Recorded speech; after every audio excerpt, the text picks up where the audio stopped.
Hello guys and welcome back to best car pics. അങ്ങനെ ഒരുപാട് കാലത്തെ ലീക്സിനും റെൻഡേഴ്സിനും അതുപോലെ ഈവൻ സ്പെക്കുലേഷൻസിനും ഒക്കെ ശേഷം നമ്മുടെ കിയ അവരുടെ പുതിയ സെറോസ് എന്ന് പറയുന്ന sub 4 metre compact SUV launch ചെയ്തിരിക്കുകയാണ്. എല്ലാവരുടെയും സംശയം ഇത് എക്സ്റ്റർ ബേസ്ഡ് ആയിട്ടുള്ള വണ്ടി ആയിരിക്കുമോ അല്ലെങ്കിൽ സെൽട്ടോസിൻ്റെ താഴെ ആയിരിക്കുമോ ഓർ സോണറ്റിൻ്റെ താഴെ ആയിരിക്കുമോ എന്നുള്ളതൊക്കെ ആയിരുന്നു. എന്തായാലും ഇപ്പോൾ നമുക്ക് മനസ്സിലാക്കാൻ സാധിച്ചിട്ടുണ്ട് ഇത് നമ്മുടെ സോണറ്റിൻ്റെയും സെൽട്ടോസിൻ്റെയും ഇടയിൽ നിൽക്കാൻ പോകുന്ന ഒരു premium sub 4 metre compact SUV ആയിരിക്കും. ആൻഡ് ഡിസൈനൊക്കെ എടുക്കുകയാണെങ്കിലും ഈവൻ ഫീച്ചേഴ്സ് ഒക്കെ എടുക്കുകയാണെങ്കിലും വളരെ പ്രീമിയം ആയിട്ടുള്ള ഒരു വാഹനം തന്നെയാണ്. എക്സ്റ്റീരിയറിൽ നിന്ന് തന്നെ നമുക്ക് സ്റ്റാർട്ട് ചെയ്യാം. സോ ഫ്രണ്ടിലേക്ക് വരികയാണെങ്കിൽ നമ്മൾ സാധാരണ കണ്ടുവരുന്ന രീതിയിലുള്ള വാഹനങ്ങളുടെ ഒരു ഡിസൈൻ അല്ല ഇതിൻ്റെ അകത്ത് അവർ പിടിച്ചിരിക്കുന്നത്. സാധാരണ നമുക്കിപ്പം സ്പ്ലിറ്റ് ഹെഡ് ലാംപ്സ് ആണ് ഇത്രയും കാലമായിട്ട് ഉപയോഗിച്ചുകൊണ്ടിരുന്നത്, ഒരു പുതിയ ട്രെൻഡായിട്ട്. പക്ഷേ ഇതിപ്പോൾ അതൊക്കെ ക്രോസ് ചെയ്ത് താഴെ മാത്രം ഹെഡ് ലാംപ്സും മുകളിൽ കംപ്ലീറ്റ് ഫ്രീ ആയിട്ട് കൊടുക്കുന്ന ഒരു പുതിയ ഡിസൈനിലാണ് ഈ വാഹനം വരുന്നത്. 3 ഇൻഡിവിജ്വൽ ആയിട്ടുള്ള LED ലൈറ്റ്സ് ആണ് ഇതിൻ്റെ അകത്ത് താഴെ കൊടുത്തിരിക്കുന്നത്. കംപ്ലീറ്റ്ലി LED ലൈറ്റിംഗ് സെറ്റപ്പ് ആണ് ഇതിൻ്റെ അകത്ത് വരുന്നത്. നമുക്ക് വെർട്ടിക്കൽ ആയിട്ടുള്ള DRLs ആണ് കൊടുത്തിരിക്കുന്നത്. പൊതുവെ കമ്പനികളെല്ലാം ഹൊറിസോണ്ടൽ ആയിട്ടുള്ള ടോപ്പ് പോർഷനിലുള്ള DRLs ആയിരിക്കും കൊടുക്കാറുള്ളത്. പക്ഷേ ഇതിൻ്റെ അകത്ത് അങ്ങനെയല്ല. ആൻഡ് നമുക്ക് സൈഡ് ഇൻഡിക്കേറ്റേഴ്സും അതിൻ്റെ അകത്ത് തന്നെയാണ് ഇൻറ്റഗ്രേറ്റ് ചെയ്ത് വരുന്നത്. പിന്നെ ഹെഡ്ലൈറ്റ് തന്നെ ഇത്രയും താഴത്തായതുകൊണ്ട് ഇതിനകത്ത് ഇനി അഡീഷണൽ ഫോഗ് ലാംപ്സിൻ്റെ ഒന്നും ആവശ്യമില്ല, അതുകൊണ്ട് അവരത് കൊടുത്തിട്ടുമില്ല. ആൻഡ് ഇതിൻ്റെ ബമ്പറൊക്കെ നോക്കുകയാണെങ്കിൽ ഫുള്ളി ബ്ലാക്ക് ആണ്, അതിൻ്റെ അകത്ത് അങ്ങനെ പെയിൻ്റ് ഒന്നും കൊടുത്തിട്ടില്ല. പിന്നെ നമുക്ക് താഴത്തെ ഒരു സിൽവർ ഫിനിഷും കൊടുത്തിട്ടുണ്ട്. മൊത്തത്തിൽ വളരെ യുണീക്ക് ആയിട്ടുള്ള ഒരു ഡിസൈനാണ് ഈ വാഹനത്തിൽ ഫ്രണ്ടിൽ പിടിച്ചിരിക്കുന്നതെന്ന് പറയാം. ചിലപ്പോൾ ചിലർക്ക് ഇഷ്ടപ്പെടും, ചിലർക്ക് ഇഷ്ടപ്പെടാതിരിക്കാനുള്ള സാധ്യതയുണ്ട്. ഏതായാലും സൈഡിലേക്ക് വരികയാണെങ്കിൽ നമുക്ക് ഈ വാഹനത്തിൻ്റെ കുറച്ച് ഡിഫറൻ്റ് ആയിട്ടുള്ളൊരു ഡിസൈൻ ഇവിടെയും കാണാം. ശരിക്കും ഒരു ബോക്സി ഷേപ്പുള്ള SUV തന്നെയാണിത്, അല്ലാതെ ഇപ്പോഴത്തെ ജാക്ഡ് അപ്പ് ഹാഷ്ബാക്സ് വരുന്ന പോലത്തെ ഒരു ഡിസൈൻ അല്ല. ഈവൻ ദോ ഇതും ജാക്ഡ് അപ്പ് ഹാഷ്ബാക്ക് തന്നെയാണ്. ആക്ച്വലി നമ്മുടെ നിയോസിൻ്റെ ഒക്കെ പ്ലാറ്റ്ഫോം അല്ലേ, K1 പ്ലാറ്റ്ഫോം, അതിൻ്റെ അകത്ത് ബേസ് ചെയ്ത് വരുന്ന വണ്ടിയാണ്. ലെങ്ത് 3995 mm ആണ്, സബ് 4 മീറ്റർ ആണ്. വിഡ്ത്ത് 1800 mm, അതുപോലെ height 1665 mm, wheel base 2550 mm ആണ്.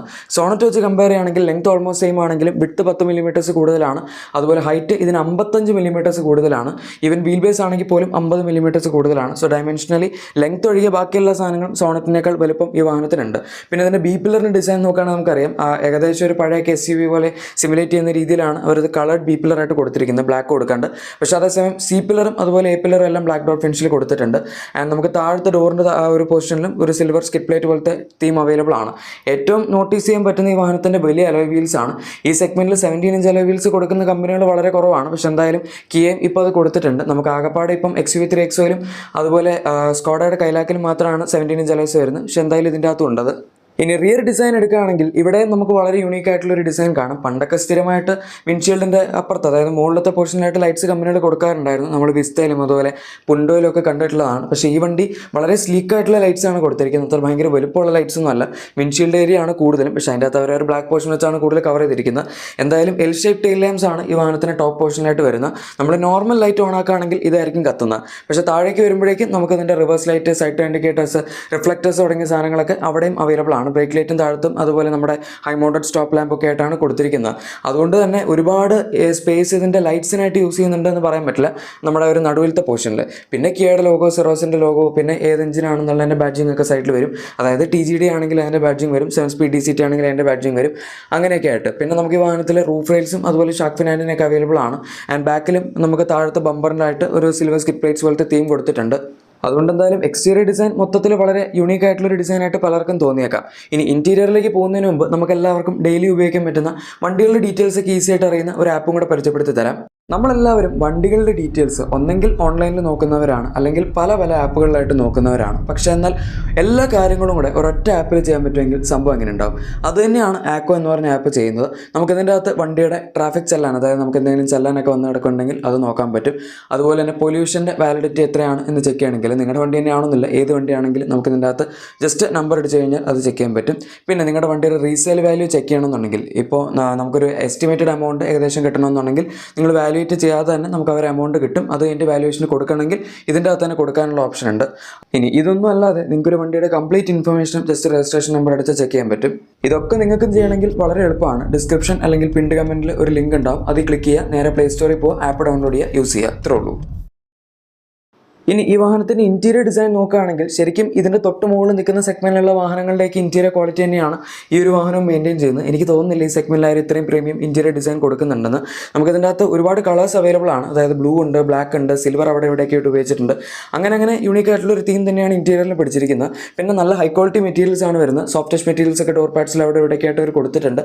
ആൻഡ് ഡാഷ്ബോർഡ് ലേ ഔട്ട് നോക്കുകയാണെങ്കിൽ പോലും നമുക്കിതിൻ്റെ അകത്ത് AC വെൻസ് ഒക്കെ ഒരു സിംഗിൾ റോയിലാണ് വരുന്നത്. ആൻഡ് ടോപ്പ് പോർഷനിൽ നമ്മുടെ സ്റ്റിയറിംഗ് വീലൊക്കെ കുറച്ച് കുറച്ച് സ്ഥലത്ത് ബ്ലൂ പോർഷൻ കൊടുത്തിട്ടുണ്ട്. അതുപോലെ ഡാഷ്ബോർഡിൻ്റെ എൻഡിലായിട്ട് നമുക്ക് കുറച്ച് ബ്ലൂ തീം ആൻഡ് ലോവർ പോർഷനിൽ ഒരു ബ്ലാക്ക് തീം അങ്ങനെയൊക്കെയാണ് ഇതിൻ്റെ അകത്ത് വരുന്നത്. എന്തായാലും ഡാഷ്ബോർഡ് ലേഔട്ട് കാണുമ്പോൾ നല്ല പ്രീമിയം ഫിനിഷ് തന്നെയുണ്ട്. ആൻഡ് ഈവൻ സ്റ്റിയറിംഗ് വീൽ നോക്കുകയാണെങ്കിൽ പോലും നമുക്കൊരു 2 സ്പോക്ക് സ്റ്റിയറിംഗ് വീലാണ് ഈ വാഹനത്തിൽ കിട്ടുന്നത്. ഏകദേശം ഇവരുടെ EV3, EV9 തുടങ്ങിയ വാഹനങ്ങളിലൊക്കെ വരുന്ന അതേ ഡിസൈനുള്ള സ്റ്റിയറിംഗ് വീൽ തന്നെയാണ് ഇവരിപ്പോൾ ഈ വാഹനത്തിലും കൊടുത്തിരിക്കുന്നത്. അതിൻ്റെ അകത്ത് ഇഷ്ടംപോലെ കൺട്രോൾസ് നമുക്ക് അവൈലബിൾ ആണ്. പിന്നെ ടാറ്റയൊക്കെ കൊടുത്തിരിക്കുന്ന പോലെ ഗ്ലോസി ബ്ലാക്ക് ഫിനിഷുള്ള ഒരു 2 സ്പോക്ക് വീൽ അല്ലത്. അതുകൊണ്ട് തന്നെ ഫിംഗർ പ്രിൻറ്റ് സ്മഡ്ജസ് ഒക്കെ വരുന്ന സംഭവം നമുക്ക് മറന്നേക്കാം. പിന്നെ ഇലൂമിനേറ്റഡ് ലോഗോ ഒന്നുമില്ല, കേടെ നോർമൽ ലോഗോ തന്നെയാണ് അവിടെ വരുന്നത്. ഇനി ഇതല്ലാതെ നമ്മൾ ഇതിൻ്റെ സെൻറ്റർ കൺസോൾ നോക്കുകയാണെങ്കിലും ടോട്ടൽ 30 ഇഞ്ച് സൈസ് വരുന്ന ഡിസ്പ്ലേ സ്ക്രീൻസ് ആണ് ഇതിൻ്റെ അകത്ത് വരുന്നതായിട്ടാണ് കിയ പറഞ്ഞിരിക്കുന്നത്. അതായത് 2 12.3 ഇഞ്ച് സ്ക്രീൻ ഉണ്ട് നമ്മുടെ ഇൻഫോർടൈൻമെന്റ് സിസ്റ്റം അതുപോലെ ഇൻസ്ട്രുമെന്റ് ക്ലസ്റ്റർ ആയിട്ട്. ഇതൊന്നും അല്ലാതെ നിങ്ങൾ നടുവിൽ കാണുന്ന ഒരു സ്ക്രീനില്ല, അത് 5 ഇഞ്ചസിൻ്റെ സ്ക്രീനാണ്. AC കൺട്രോൾ ചെയ്യാനുള്ള സ്ക്രീനായിട്ടാണ് കിയ ഇതിനെ വിശേഷിപ്പിക്കുന്നത്. അങ്ങനെയാണ് ഇത് കിയയുടെ 30 ഇഞ്ച് സൈസ് വരുന്ന ട്രിനിറ്റി ഡിസ്പ്ലേ ആവുന്നത്. എന്തായാലും സംഭവം അത്യാവശ്യം നല്ല യൂണിക് ആയിട്ടുണ്ട്. എഗൈൻ ഈ സെഗ്മെന്റിൽ ഇത്രയും വലിയ ഇൻഫോർടൈൻമെന്റ് സിസ്റ്റം ആരും പ്രൊവൈഡ് ചെയ്യുന്നില്ല. ആകപ്പാടെ നെക്സോൺ EV ഒക്കെ എടുക്കുകയാണെങ്കിൽ 12.3 ഇഞ്ച് സ്ക്രീൻ കിട്ടും എന്ന് മാത്രം. പക്ഷേ IC മോഡൽസിലൊന്നും നമുക്കതില്ല. നമുക്ക് വേണമെങ്കിൽ AC വെൻസിന് താഴത്തായിട്ട് അപ്പ് ആൻഡ് ഡൗൺ ആയിട്ട് ടെമ്പറേച്ചർ കൺട്രോൾ ചെയ്യാനുള്ള ഓപ്ഷനൊക്കെ ഉണ്ട്. ഫാൻ സ്പീഡ് അഡ്ജസ്റ്റ് ചെയ്യാം. ആൻഡ് അതിൻ്റെയും താഴേക്ക് വരികയാണെങ്കിൽ electronic parking brake, hill hold assist, അതുപോലെ ESP, പിന്നെ നമ്മുടെ ഹെഡ്ലൈറ്റ് ലെവലർ തുടങ്ങിയ സംഭവങ്ങളുടെയൊക്കെ അഡ്ജസ്റ്റ്മെൻ്റ് ആണ് വരുന്നത്. ഇനി അതിൻ്റെയും താഴേക്ക് വരികയാണെങ്കിൽ നമുക്ക് തന്നെ നല്ല വലുപ്പമുള്ള പ്രീമിയം ആയിട്ടുള്ള സെൻറ്റർ കൺസോൾ ഡിസൈനും കാണാം. 2 കപ്പ് ഹോൾഡേഴ്സ് ആണ് ഏറ്റവും എൻഡിലായിട്ട് കൊടുത്തിരിക്കുന്നത്. നമുക്ക് ഫ്രണ്ടിൽ ആംബ്രസ്റ്റ് ഡെഫിനറ്റ്ലി അവൈലബിൾ ആണ്. അതൊക്കെ ഒരു ബ്ലൂ ഫിനിഷിലാണ് വരുന്നത്. ആൻഡ് നമുക്ക് പുഷ് ബട്ടൺ സ്റ്റാർട്ട് റൈറ്റ് സൈഡിലുണ്ട്. അതിൻ്റെയും ബാക്കിലായിട്ട് പാർക്കിംഗ് സെൻസേഴ്സ് ഓഫ് ചെയ്യാനുള്ള സ്വിച്ചും അതുപോലെ 360 ഡിഗ്രി ക്യാമറ എവിടെ നിന്ന് തന്നെ ആക്സസ് ചെയ്യാനുള്ള സ്വിച്ചും കൊടുത്തിട്ടുണ്ട്. ബൈ ദ വേ വാഹനത്തിൽ 360 ഡിഗ്രി പാർക്കിംഗ് ക്യാമറ അവൈലബിൾ ആണ്. അതുപോലെ തന്നെ വയർലെസ് ചാർജിംഗ് പാഡാണ് അതിൻ്റെ ഫ്രണ്ടിലായിട്ട് കൊടുത്തിരിക്കുന്നത്. പിന്നെ നമ്മളിതിൻ്റെ ഗിയർ നോബ് നോക്കുകയാണെങ്കിൽ അതായത് ഓട്ടോമാറ്റിക്കലി ഇത്തരത്തിലുള്ള ഡിസൈനാണ് വരുന്നത്. അതിൻ്റെ അകത്ത് ചെറിയൊരു ഗ്രീൻ സ്റ്റെപ്പ് അതായത് ആംബിയൻ ലൈറ്റിങ്ങിൻ്റെ എലമെൻറ്റും പിന്നെ ബ്ലൂ ഫിനിഷാണ് മൊത്തത്തിൽ നമുക്ക് ഗിയർ നോബിന് ഒരു സോഫ്റ്റ് ടച്ച് മെറ്റീരിയൽസ് ആയിട്ട് കിട്ടുന്നത്. എഗൈൻ വളരെ പ്രീമിയം ആയിട്ടുള്ള ഒരു ഗിയർ ഷിഫ്റ്റ് നോബ് തന്നെയാണ് ഇതിനകത്ത് കൊടുത്തിരിക്കുന്നത്. മാനുവൽ ആണെങ്കിൽ ഇതുപോലെ ആയിരിക്കില്ല, സാധാരണ ഷിഫ്റ്റ് നോബ് തന്നെ ആയിരിക്കും. ഇനി നമുക്ക് ഇതിൻ്റെ അകത്ത് 8 speaker Harman Kardon audio system ആണ് വരുന്നത്. എഗൈൻ ഈ സെഗ്മെൻറ്റിൽ JBL ഒക്കെ ടാറ്റ കൊടുക്കുന്നുണ്ട്, ബോസും അവൈലബിൾ ആണ്. ഹാർമൻ കാർഡൻ ഈ പ്രൈസ് പോയിന്റിൽ അങ്ങനെ ആരും കൊടുക്കാറില്ല. ഇനി വേറെ എക്സ്ക്ലൂസീവ് ആയിട്ടുള്ളൊരു ഫീച്ചറാണ് ഫ്രണ്ട് ആൻഡ് റിയർ വെന്റിലേറ്റഡ് സീറ്റ്സിൻ്റെ ഓപ്ഷൻ. സാധാരണ ഫ്രണ്ടിൽ വെന്റിലേറ്റഡ് സീറ്റ്സ് ഈ സെഗ്മെന്റിൽ ഒട്ടുമിക്ക വണ്ടികളൊക്കെ ഇപ്പോൾ വന്നു തുടങ്ങിയിട്ടുണ്ട്. പക്ഷേ ഈ വണ്ടിയിൽ എക്സ്ക്ലൂസീവ് ആയിട്ട് നമുക്ക് ബാക്കിലും വെന്റിലേറ്റഡ് സീറ്റ്സ് അവൈലബിൾ ആണ്. പിന്നെ ഫ്രണ്ടിൽ വരുന്ന പോലെ ഡബിൾ സൈഡ് അല്ല, അതായത് താഴത്തും നമ്മൾ ചാരുന്ന സ്ഥലത്തും വെന്റിലേഷൻ ഇല്ല. ആകപ്പാടെ സീറ്റ് അതായത് ബോട്ടം പോർഷനിൽ മാത്രമേ വെന്റിലേഷൻ ഉണ്ടാവുള്ളൂ. ബട്ട് സ്റ്റിൽ എക്സ്ക്ലൂസീവ് ആയിട്ടുള്ളൊരു ഫീച്ചറാണ്. നമുക്ക് ആ ഡോറിൻ്റെ സൈഡിലാണ് ഇതിൻ്റെ കൺട്രോൾ വരുന്നത്. നടുവിലത്തെ ആൾക്ക് ഉണ്ടാവില്ല, ലെഫ്റ്റും റൈറ്റ് സൈഡിൽ ഇരിക്കുന്നവർക്കായിരിക്കും വെന്റിലേഷൻ ഉണ്ടാകുന്നത്. പിന്നെ ഈ വണ്ടിയിൽ അവർ മെയിനായിട്ട് ഫോക്കസ് ചെയ്യുന്നത് തന്നെ റിയർ സീറ്റ് എക്സ്പീരിയൻസ് ആണ്. അതുകൊണ്ട് തന്നെ നമുക്ക് ബാക്കിലത്തെ സീറ്റ്സ് റിക്ലൈൻ ചെയ്യാനുള്ള ഓപ്ഷൻ ഉണ്ട്. അതും നന്നായിട്ട് തന്നെ റിക്ലൈൻ ആവും, ഈസി ആയിട്ട് നമുക്ക് നല്ല സുഖമായിട്ട് ചാരി ഇരുന്ന് പോകാം. അതുപോലെ 3 പോയിന്റ് സീറ്റ് ബെൽറ്റ്സ് 3 പാസഞ്ചേഴ്സിന് അവൈലബിൾ ആണ്. 2 അഡ്ജസ്റ്റബിൾ ഹെഡ് റെസ്റ്റുകൾ ബാക്കിൽ കൊടുത്തിട്ടുണ്ട്. ഇതിനൊക്കെ പുറമെ നമുക്ക് സീറ്റ്സ് സ്ലൈഡ് ചെയ്യാനുള്ള ഓപ്ഷനും അവൈലബിൾ ആണ്. അതായത് ഫ്രണ്ടിലേക്കും ബാക്കിലേക്കും നീക്കാൻ പറ്റും. പിന്നെ ബാക്കി കമ്പനികളിലൊക്കെ കൊടുക്കുന്ന പോലെ 60-40 സ്പ്ലിറ്റ് സീറ്റ്സ് തന്നെയാണ് ഈ വാഹനത്തിലും വരുന്നത്. അതുകൊണ്ട് റിയർ സീറ്റ് എക്സ്പീരിയൻസിൻ്റെ കാര്യത്തിൽ ഒന്നും പേടിക്കാനില്ല. സ്പേസ് ആണെങ്കിൽ പോലും ഈ സെഗ്മെന്റിൽ മാക്സിമൈസ് ചെയ്താണ് കിയ കൊടുത്തിരിക്കുന്നത്. അതിനുവേണ്ടി തന്നെയാണ് ഫ്രണ്ടിലത്തെ ബോണറ്റിൻ്റെ ലെങ്ത് കുറച്ച് ചെറുതാക്കിയത്. സാധാരണ അത്യാവശ്യം വലുപ്പമുള്ള നീളമുള്ള ബോണറ്റ് ആയിരിക്കും നമ്മൾ കാണാറുള്ളത്. ഇതിൻ്റെ വെച്ചാൽ കുറച്ച് ചെറിയ ബോണറ്റാണ്. അതുകൊണ്ട് തന്നെ സ്പേസ് ഇഷ്ടംപോലെ അകത്ത് കിട്ടുന്നുണ്ട്. ഇനി അതുകൊണ്ട് നിങ്ങൾ ബൂട്ട് സ്പേസ് കോംപ്രമൈസ് ചെയ്യുന്ന വിചാരിക്കുന്നുണ്ടെങ്കിൽ ഒരിക്കലുമില്ല. 465 ലിറ്റേഴ്സിൻ്റെ ബൂട്ട് സ്പേസ് ആണ് നമുക്ക് ഈ വാഹനത്തിൽ കിട്ടുന്നത്. ഈവൻ സോണറ്റിൽ പോലും 385 ലിറ്റേഴ്സേ ഉള്ളൂ. ഈ സെഗ്മെന്റിൽ ഏറ്റവും വലിയ ബൂട്ട് വരുന്നതും ഇപ്പോൾ ഈ വണ്ടിയിൽ തന്നെയാണ്. പിന്നെ ഇതിനൊക്കെ പുറമെ നമ്മുടെ എല്ലാവരുടെയും പ്രിയപ്പെട്ട പാനോറാമിക് സൺറൂഫും ഈ വാഹനത്തിൽ അവർ കൊടുത്തിട്ടുണ്ട്.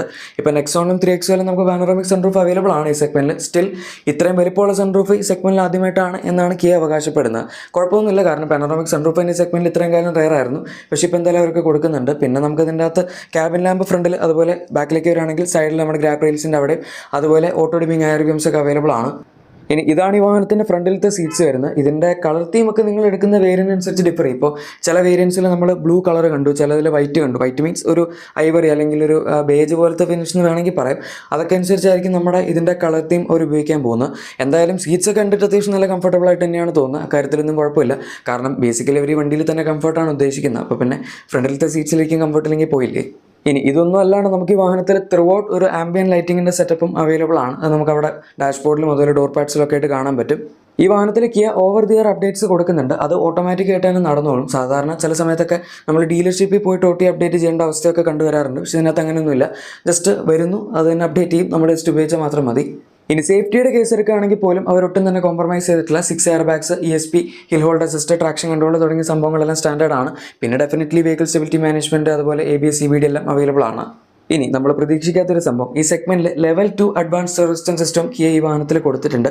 ലെവൽ 1 നമുക്ക് സോണറ്റിലും മെനുവിലൊക്കെ അവൈലബിൾ ആണെങ്കിലും ലെവൽ 2 വിത്ത് 16 ഓട്ടോണമസ് ഫീച്ചേഴ്സ് ഈ സെഗ്മെന്റിൽ വേറെ ആരും കൊടുക്കുന്നില്ല എന്ന് തന്നെയാണ് ഞാൻ വിശ്വസിക്കുന്നത്. സോ അഗൈൻ അതും ഒരു യൂണീക്ക് ആയിട്ടുള്ള ഫീച്ചറായി. ഹോണ്ട ഈ അടുത്ത് അമേസിൽ കൊടുത്തായിരുന്നു. പക്ഷേ അഗൈൻ അത് ഈ സെഗ്മെന്റ് അല്ല, സപ്പോമീറ്റർ സെഡാൻസിന്റെ സെഗ്മെന്റ് ആണ്.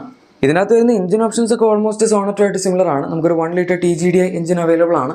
അതായത് turbo gasoline direct injection petrol engine, 120 PS പവറും 172 ന്യൂട്ടൺ മീറ്റേഴ്സിന്റെ ടോർക്കുമാണ് ജനറേറ്റ് ചെയ്യുന്നത്. 7 സ്പീഡ് DC ടീം, അതുപോലെ തന്നെ 6 സ്പീഡ് മാനുവൽ ട്രാൻസ്മിഷനാണ് ഇപ്രാവശ്യം കൊടുത്തിരിക്കുന്നത്. സോണറ്റിൽ വരുന്ന പോലെ IMT അവർ ഇതിനകത്ത് കൊടുത്തിട്ടില്ല, അത് കംപ്ലീറ്റ്ലി ഒഴിവാക്കി. വളരെ നല്ല കാര്യം തന്നെയാണ്. ഇനി അതിന് പുറമെ നമുക്കൊരു 1.5 ലിറ്റർ CRDI ഡീസൽ എഞ്ചിനും അവൈലബിൾ ആണ്. Common rail direct injection diesel എഞ്ചിനാണ്. 116 PS പവറും അതുപോലെ 250 ന്യൂട്ടൺ മീറ്റേഴ്സിന്റെ ടോർക്കുമാണ് ജനറേറ്റ് ചെയ്യുന്നത്. സെയിം സെൽട്ടോസിലും സോണറ്റിലൊക്കെ ഉള്ള VGT ടർബോ ഉള്ള എഞ്ചിൻ തന്നെയാണ് വരുന്നത്. അതുകൊണ്ട് തന്നെ നമുക്ക് ഇതിൻ്റെ അകത്ത് 6 സ്പീഡ് മാനുവലും 6 സ്പീഡ് ടോക്കൺ കൺവേർട്ടറിൻ്റെ ഓട്ടോമാറ്റിക്കും അവൈലബിൾ ആണ്. അതുകൊണ്ട് തന്നെ എഞ്ചിൻ ഓപ്ഷൻസിൻ്റെ കാര്യത്തിൽ നമ്മൾ പേടിക്കേണ്ട ആവശ്യമൊന്നുമില്ല. പിന്നെ ഇതിനകത്ത് വരുന്ന വേരിയൻസ് അവർ ബേസ് മോഡലൊക്കെ ഒഴിവാക്കിയിട്ടുണ്ട്. HTE എന്ന് പറഞ്ഞൊരു വേരിയൻ്റ് ഇല്ല. അതുകൊണ്ട് തന്നെ HTK ഓപ്ഷണൽ, HTK പ്ലസ്, പിന്നെ HTX പ്ലസ് ഓപ്ഷണൽ, അങ്ങനത്തെ വേരിയൻസ് ഒക്കെയാണ് ഈ ഒരു വാഹനത്തിൽ വരുന്നത്.